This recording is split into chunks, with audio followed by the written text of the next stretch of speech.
All right, everybody, welcome to Math with Grace.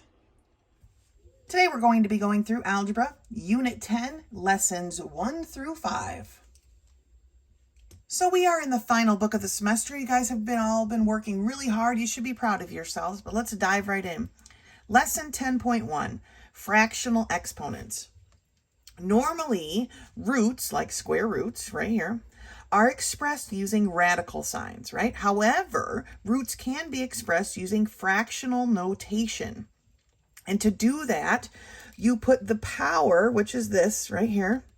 So this is the power of the radicand in the numerator, okay? And the index, remember this is the index, goes in the denominator. So the b root of x to the a is equal to x to the a over b, okay, that fraction. So let's look at this example, okay? Here we have the cubed root of x squared, okay? The square here goes in the numerator, and the cube part, goes in the denominator. So we end up with x to the 2 over 3, okay? That's how we do it. So that's how you write it. You change this to a fractional notation, okay? What's inside? The exponent on the inside goes in the numerator. The index on the outside goes in the denominator, all right? Sometimes, though, I'm going to slide my book up here, it says that sometimes a fractional exponent can be reduced. And sometimes after being reduced, it can be simplified. Remember, we're always trying to take it to that final step, the most simplified that it can be. So let's look at example 2. We have the square root of 8 to the 4th power. Now remember, the square root is the same as having a little 2 as the index, okay? So 8 to the 4th comes out and it goes in the numerator. The 2 that's right here comes down and it goes in the denominator. So we have 8 to the 4 over 2.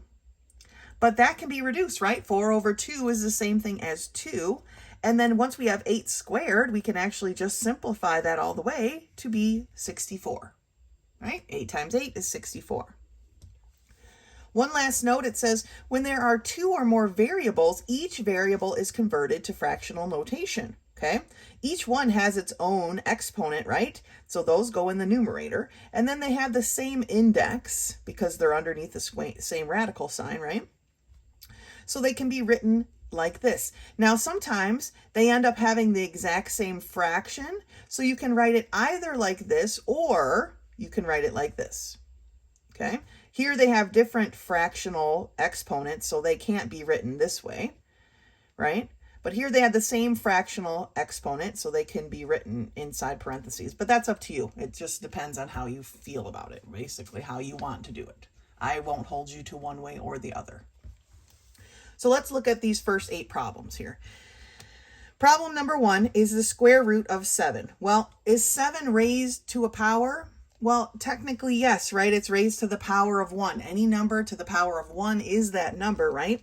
So this is the same as 7. That 1 is going to go in the numerator, and the square root, or the 2, goes in the denominator. So we have 7 to the 1/2 power. So pretty much anytime you have either a single number or a single variable in a square root, it is always that number to the 1/2 power, okay? This is about as basic as it gets. So then number 2, we have the cubed root of 100. Now, technically 100 is 10 squared, right?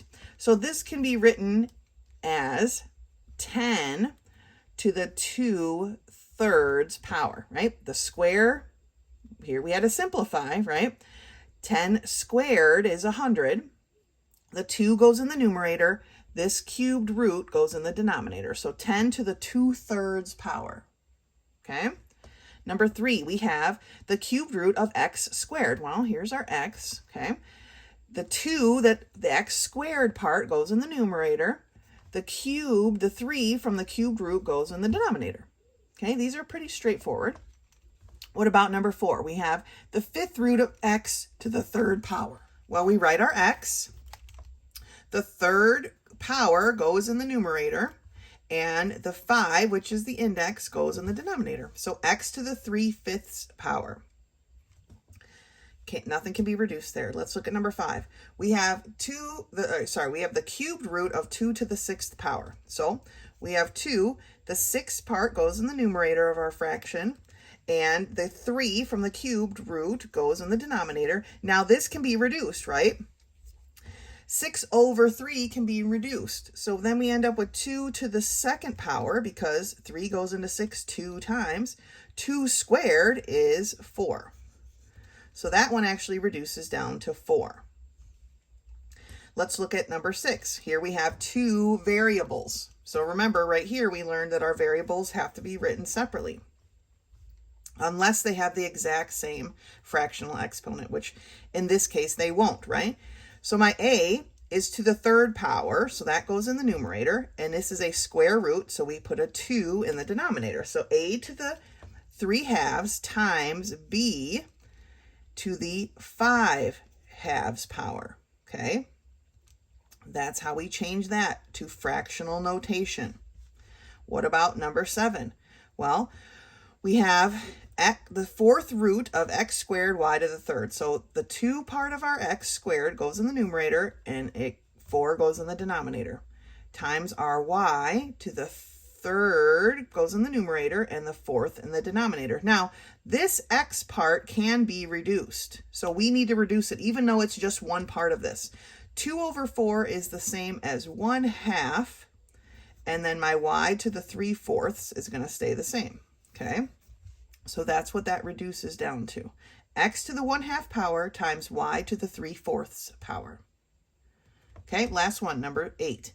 We have the square root of 16 squared a to the 3rd power. Right away, we should just recognize, right? Here we had to reduce some, but we should just recognize that the square root of 16 squared is really just going to be 16, right? Any number squared, we take the square root of anything squared, it's just that number. The square root of x squared is x, okay? So I'm just going to write the 16 rather than write 16 to the 2/2, which is what it would be, right? Well, 2/2 is 1, and so it's just a 16. But now we need to work on this variable.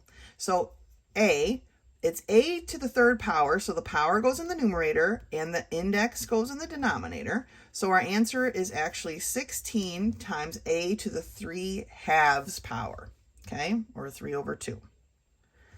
All right, that's the basic introduction. We have a little bit more instruction here at the top of page 3. At the top of page 3, it says the concept of fractional exponents works both ways. Terms with fractional exponents can be expressed with radical signs. So we need to remember, this is the power, and this is the index. So we can write it backwards. If we have x to the 2/3 power, we can rewrite that as the cubed root of x squared. If we have 8 to the 1/3 power, we can rewrite that as the cubed root of 8, which is actually 2. Okay, simplified it all the way. So now for this section, they want us to go from fractional notation to radical notation and simplify if possible. So for number 9, we have x to the 3/5. Okay, we know we're going to have a square root. The 5, which is in the denominator, is my index, and I have x to the 3rd in the radical sign. Okay, number 10. Remember what I said about anything to the 1/2 power is basically the square root of that thing, okay? So 7 to the 1/2 power, this 2 is the index, which we don't normally write, and this 1 is its power, which we don't normally write. So it's just the square root of 7. For number 11, we have e to the 1/5 power, okay? Well, the 5 is the index, and the 1 is its power, right? We don't need to write that because we don't usually write anything to the 1 power. So the answer is just the 5th root of e. What about number 12? Well, for 12, we have y to the 2/3. Okay, well, let's draw our radical sign. The y goes inside, right? This 3 is my index. This 2 is the power. Okay, so the cubed root of y squared. Cannot be simplified. Number 13. The 8 goes on the inside. This denominator is my index. This is my power, this 2. So we have the cubed root of 8 squared. This can actually be simplified because this is the same as the cubed root of 8 times 8, right? Well, 8 is a perfect cube root, and so is 8. Okay, all right? So this is actually 2 times 2, or 4. Okay, the cubed root of 8 is 2. And then, so of course, the cubed root of this 8 is 2. We still multiply them, and we get 4. All right? Number 14. We have x to the 7 halves. Okay? X goes in the inside. The 2 in the denominator goes as my index. We don't normally write it. I'm just doing it for this problem. And the 7 is my power. Now, we can simplify this, right? We have the square root of x to the 7th power. So remember how we simplify these? How many times does 2 go into 7 evenly? Well, it goes in 3 times, right? 2, 4, 6. So it goes in 3 times. So we can pull out an x to the 3rd power. But what was left behind? Well, we only got to 6, so there was definitely 1x left behind. So this is the simplified of this. Okay, we need to make sure we're simplifying these as much as we can. All right? Let's look at this one, number 15. 3 to the 3/4 power. So let's write it first. 3 goes on the inside, right? The 4 is my index. The 3 is my 3 to the 3rd power. Okay? Can this be simplified? It can't, okay? We don't have enough 3's, right? We have 3 to the 3rd power, which is just 3 times 3 times 3. If we multiplied it out, it's 27. There's nothing else in 27 that I'm going to pull out 4 of. So no, we cannot simplify that one. Number 16 is y to the 4/3. So we're going to draw our radical sign or put our y inside. The denominator is my index. The numerator is my power. Okay? This can be simplified. How many times does 3 go into 4 evenly? It goes in 1 time. We can pull out 1 y, and there is 1 y left behind. Okay? That one can be simplified. Let's look at 48. Number 7, which is 48 to the 1/2. Now, remember what I told you about the 1/2 power? It's basically the square root of 48. That's how you can just rewrite that one. Well, this can be simplified, okay? There are perfect roots inside of here. We just need to figure out which ones. And the square root of 48 is the same as the square root of 16 times 3. It's just something I know from repetition, something you will learn from repetition. Otherwise, you can break it up into 2 times 24, right? Then 2 times 12, and so on and so forth, till you find all of the perfect roots. The square root of 16 is 4, so we get the 4 times the square root of 3. All right? So while this is a new concept, make sure once you've either written from fractional notation to radical notation or from radical to fractional, that you simplify, which is things that we have done a lot of, so you guys will be great at it. Okay? That's lesson 10, or lesson 1, I guess. Lesson 2 begins on page 6, and it is titled Absolute Value Equations. We've worked with absolute values before, and we remember that the absolute value is a number's distance away from 0, right? So usually we have a positive, or always, we have a positive and a negative answer, all right? Because it's the distance from 0. Okay, so a positive 9, the absolute value of x equals 9, is positive 9 and negative, because the positive 9 is 9 spaces from 0, and the negative 9 is 9 spaces from 0. So if we look at a problem like this, the absolute value of 2b plus 4 equals 16, the quantity inside the absolute value bars has a positive and a negative value. The positive and the negative value can be found by setting up 2 equations, and here's how we do that. We take the 2b plus 4 and we make it equal to a positive 16, And then we take the 2b plus 4 and we make it equal to a negative 16, because if it's a negative 16 inside of here, once we take the absolute value, it will be a positive value, right? Then we solve both equations. So we find that b is either 6 or negative 10. Those are the two solutions that would make this correct, okay? Looking down at example 2, bottom of page 6, sometimes inside the absolute value bars, we have to combine like terms before we can proceed, okay? So that's what they've done here. They've taken their 4a and subtracted 2a's, and they ended up with 2a minus 3, the absolute value, is equal to 23. Then they set up their two equations, okay? Their 2a minus 3 equals a positive 23, and their 2a minus 3 equals a negative 23. And then they solve for their two solutions, all right? So at the top of page 7 is a list of steps that you can use to make sure you're solving these correctly. And so let's dive in and take a look at these problems, shall we? Number 1, the absolute value of 3x minus 4 is equal to 5. So here are our two equations. 3x minus 4 is equal to a positive 5, and 3x minus 4 is equal to a negative 5. And then we solve, starting with this first one. I have a minus 4, right? We're going to add 4 to both sides. So we end up with 3x is equal to 9. 3 is being multiplied by x. We're going to do the opposite and divide. And we get that x is equal to 3. That's my first solution. Then in the second problem, I still have a negative 4, so I'm going to add 4 to both sides. But here I end up with 3x is equal to a negative 5 plus 4, or a negative 1. 3 is still being multiplied by x. We're going to do the opposite and divide. And here we get that x is equal to a negative 1/3. Okay, so those are my two answers that would make this equation correct, satisfy that equation. For number 2, we have the absolute value of 4x minus 2 equals 6. Here are our two equations. 4x minus 2 equals positive 6, and 4x minus 2 equals a negative 6. So let's solve. Let's solve the positive 6 one. We have a minus 2 here, so we're going to do the opposite and add it to both sides. And we end up with 4x equals 8. 4 is being multiplied by x. We're going to do the opposite and divide. And we get that x is equal to 2.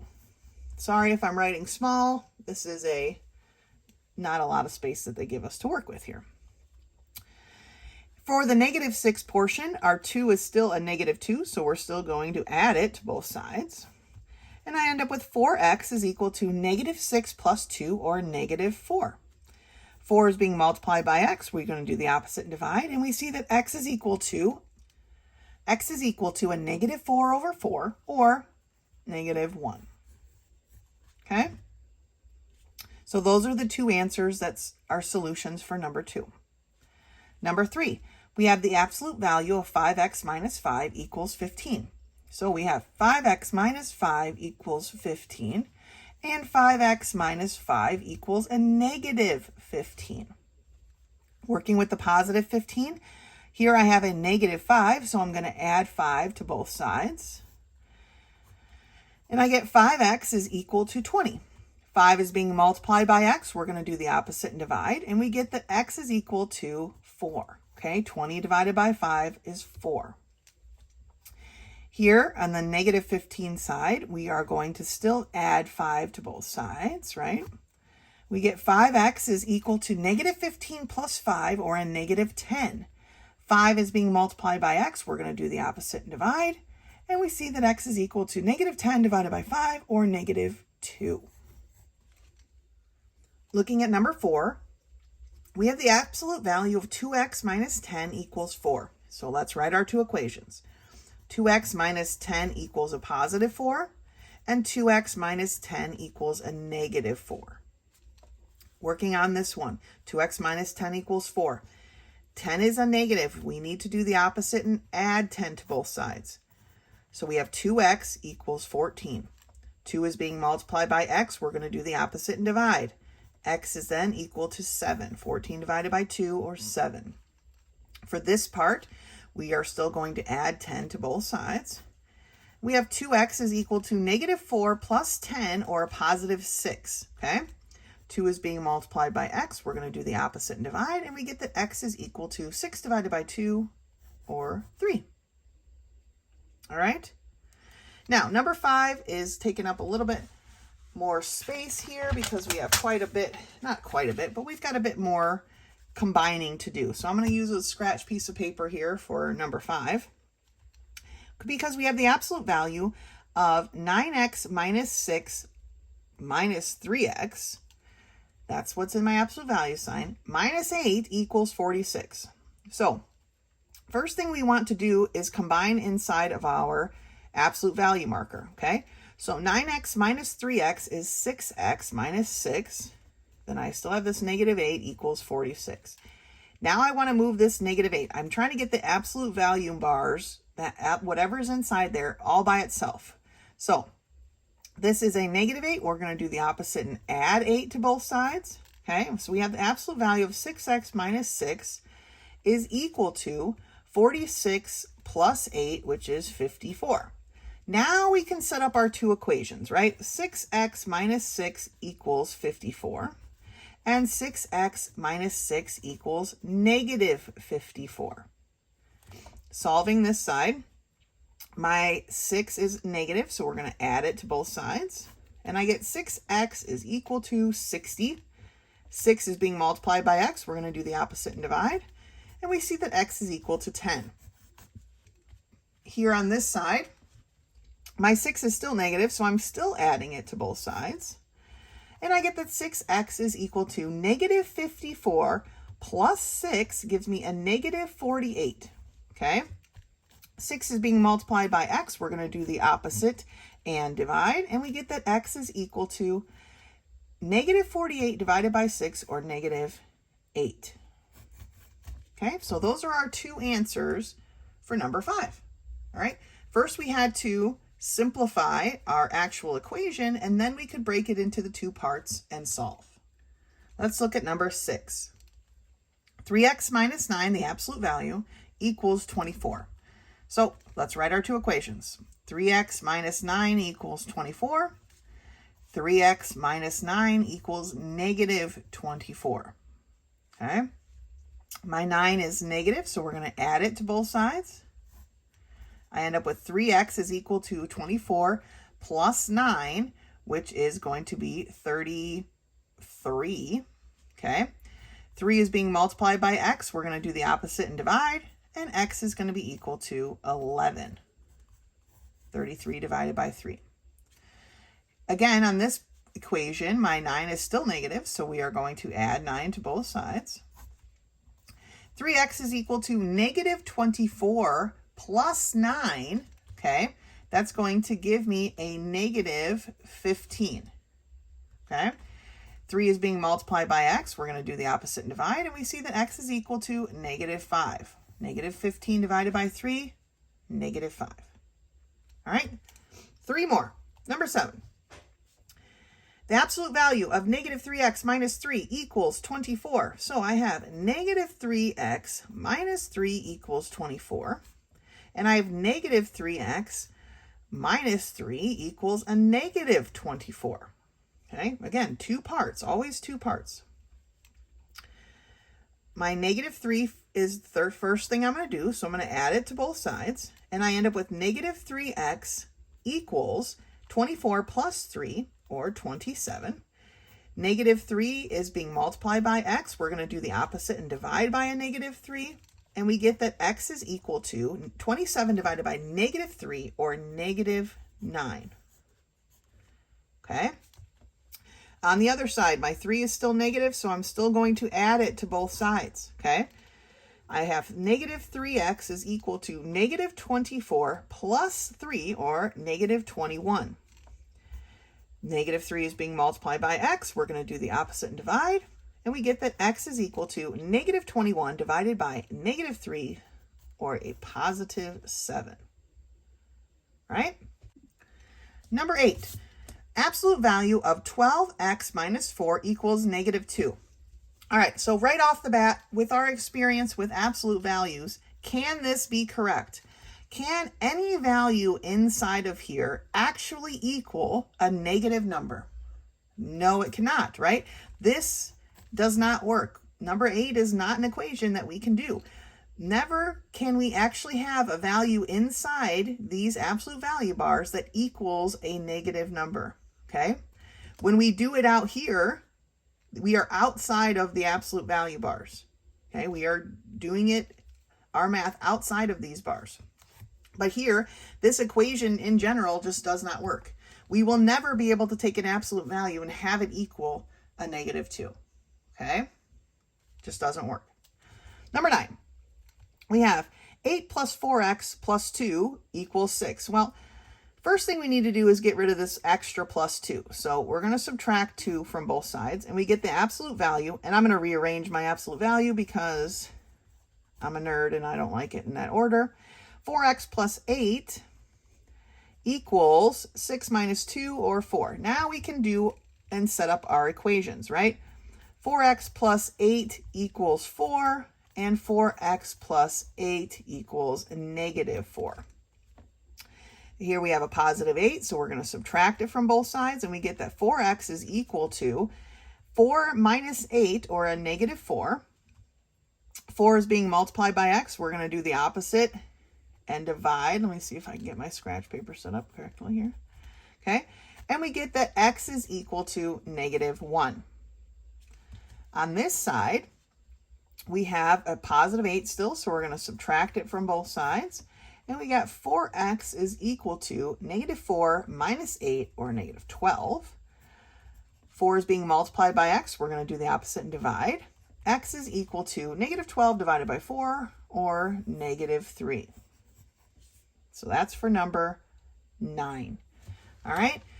So constantly having to make sure our equation is simplified. We want the absolute value to be the only thing on that side of the equal sign. Okay. Then we set up our two equations where what's in the absolute value mark equals the positive of the answer and the negative of the answer. And then we solve them both. All right.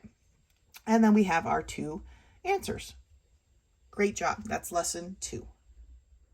Lesson 3 begins on page 12, and it says canceling in unit conversions. Now, this is going to be useful in science and other modes of education going farther.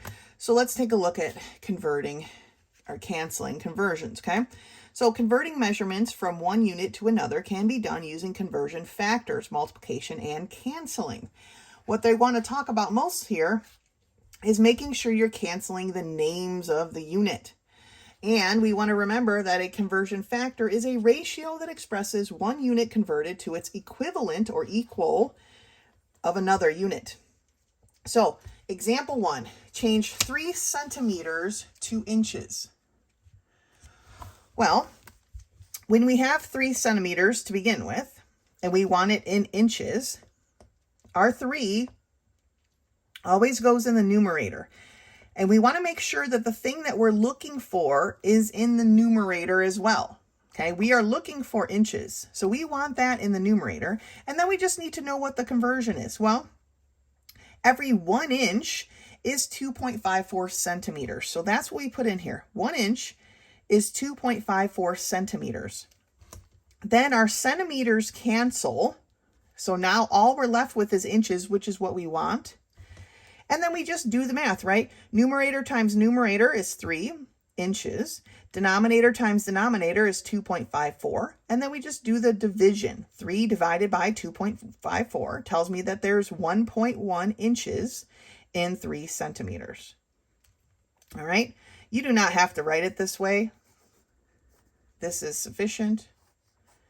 But you can write it that way if you want because it technically is true. Okay? Note at the bottom here, it says sometimes there isn't a direct relationship between two units. The example they use here is between centimeters and feet, but there are obviously a conversion that will get us from centimeters to inches, and then we can go from inches to feet. So looking up at the example here is changing 3 centimeters into feet. Well, first we want to get it into inches, right? And then once we have it in inches, we change it. We want to have the conversion for feet. Remember, feet is what we're looking for, so it's in the numerator over here. Centimeters is what we had. Feet is what we're going for, okay? So we constantly want to place our units in opposition to each other. So one in the numerator, one in the denominator, and then we can cancel, and we can cancel until we're down with and left with the one thing we were actually looking for. Okay, so let's take a look at these problems. Number 1.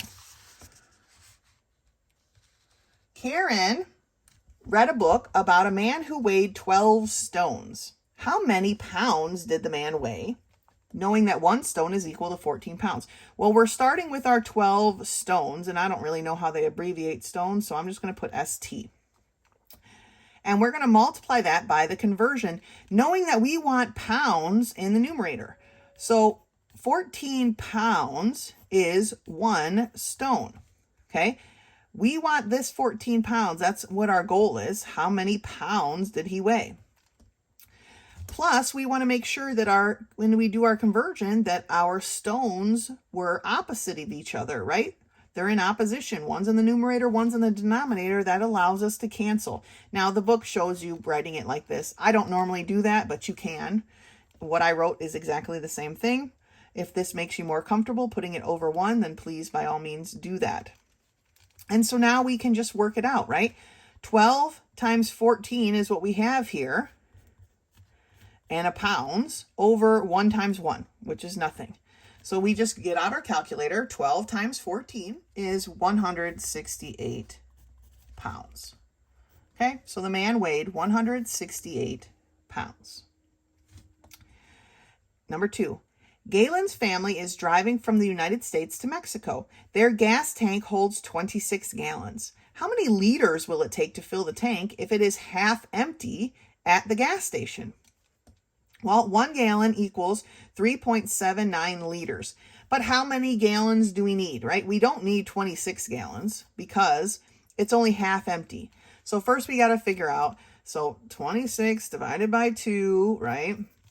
So we have 13 gallons that we're filling, right?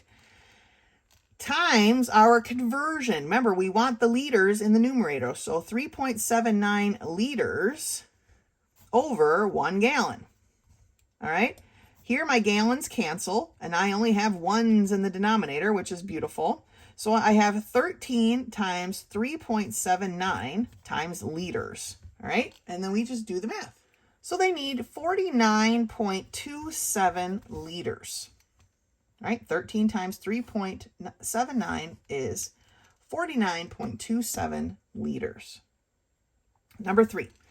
The largest diamond ever found weighed 3,106 carats. How many ounces is that? I don't even know why we would be figuring out the ounces, because who talks about ounces, right? I would want to figure out the pounds, but let's just do what they ask. So we started out with 3,106 carats. We'll abbreviate it with a C because I don't want to write carats out. And we're going to times that by our conversion. Knowing that we want our ounces as the answer, we know that's going to go in the numerator, and the conversion for the carats goes in the denominator, which is perfect because then we can cancel, right?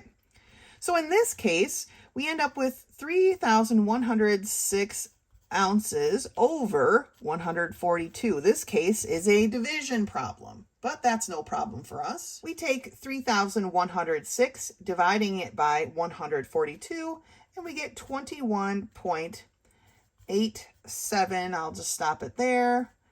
Ounces. It says 873. Since that's a 3, I'm just going to chuck it off. So 21.87 ounces of diamond, which is pretty large. If we converted it to pounds, it might be a little bit more obvious to you how large that is, but that is a pretty large diamond. Okay, so when we're doing conversions, remember, what you're starting with is always here. You could consider it a numerator if you want. What you want at the end also needs to be in the numerator. So that's how you write your conversion factor, okay? With what you want in the numerator and what you're getting rid of in the denominator. All right?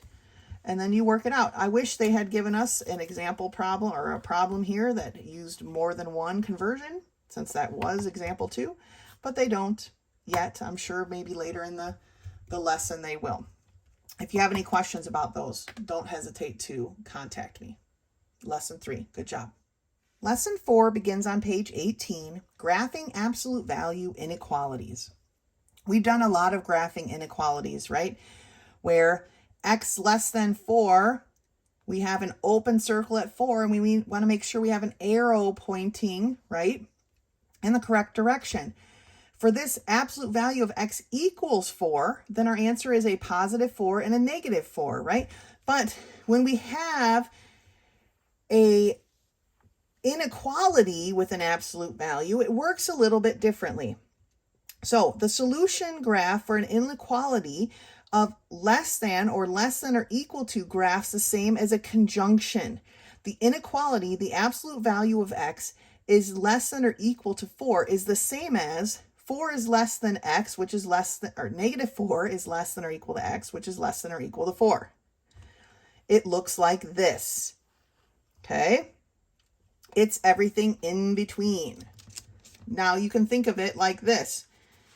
If you took the absolute value of negative 2, is that less than or equal to 4? Yes, because it would be 2 is less than or equal to 4.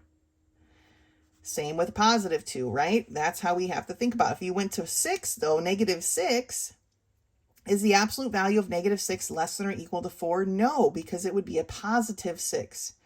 Positive 6 is not less than or equal to 4. So think about it that way. Now, if the inequality is greater than or equal to, such as the absolute value of x is greater than or equal to 4, it graphs the same as a disjunction, where x is less than or equal to negative 4, or x is greater than or equal to positive 4.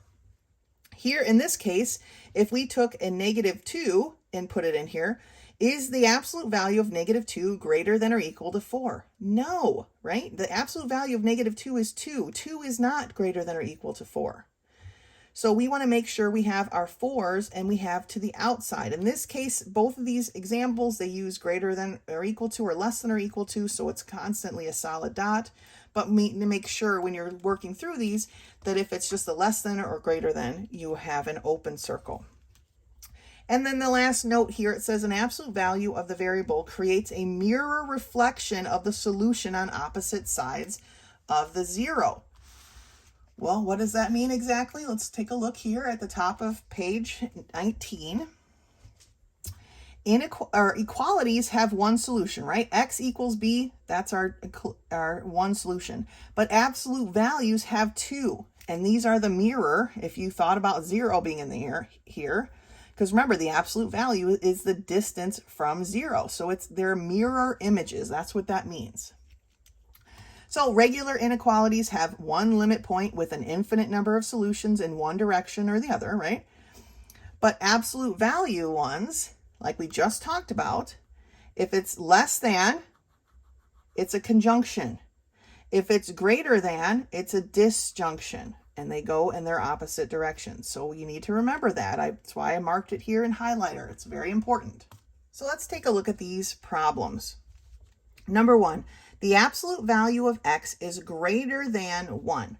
So this is definitely going to give us our mirror effect. Here's my 0. Here's my positive 1. Here's my negative 1. But is this a conjunction or a disjunction? Well, if we check, it's greater than, so we are going to have this disjunction. And we have open circles at both of the ones, and the arrows pointing in opposite directions. Okay? Number 2, the absolute value of x is less than 10. So again, we have our positive 10, our 0, our negative 10. But this time we have a less than. So we have a conjunction. We still have our open circles because the 10 isn't included, but this time it goes in between. Number 3, the absolute value is greater than or equal to 7. So negative 7, 0, 7, right? There's our mirror images. But we have a greater than. So we're going to have the arrows in different directions. Now, this time it's greater than or equal to, so we get solid dots, and then our arrows go off in their own directions, okay? Number 4, x, the absolute value of x is less than 25. So we label our graph here, okay? Less than 25 tells me it's a conjunction.